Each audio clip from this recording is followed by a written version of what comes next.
Now we're supposed to go over to Mr. Marish here for a moment. All right. We'll just read it voiceover on Rollin. Go ahead. The radio station that dominated rock music through much of the 60s and 70s stopped the music today and started a new format of news and talk. The change at WABC is part of a much wider readjustment of programming choices on AM and FM radio, which our Gene Downey has been taking a look and listen at. Jeannie?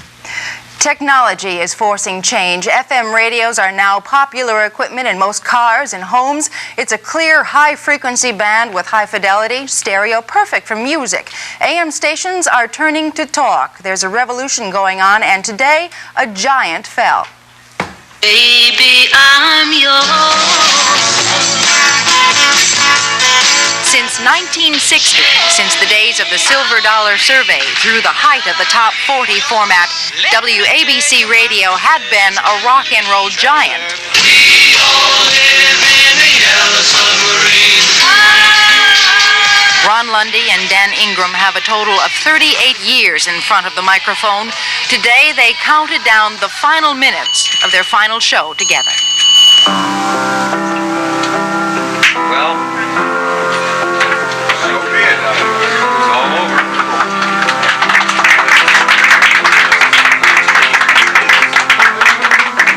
Imagine there's no heaven. Their thoughts were their own at that moment. The two veteran disc jockeys brought a radio era to life, and they put it to rest.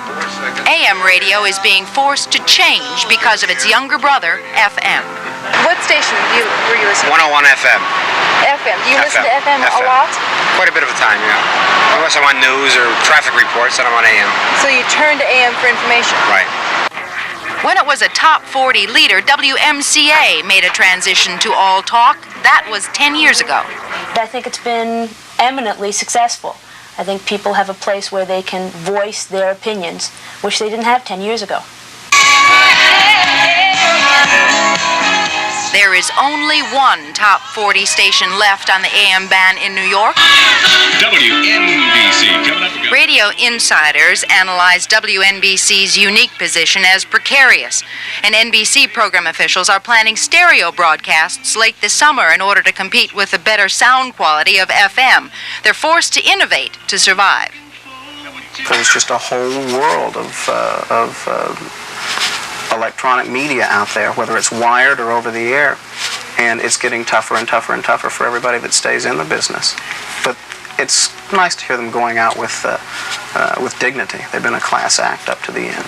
Well, good afternoon, everyone. Welcome, New York, to Talk Radio 77. WABC started its all-talk format after a new newscast today.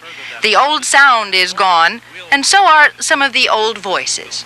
I don't think that it'll ever be another radio station that will come close to being as big as we were. That's probably true. At its peak, WABC had 6 million listeners. Today, there are more stations, more choices, no giants.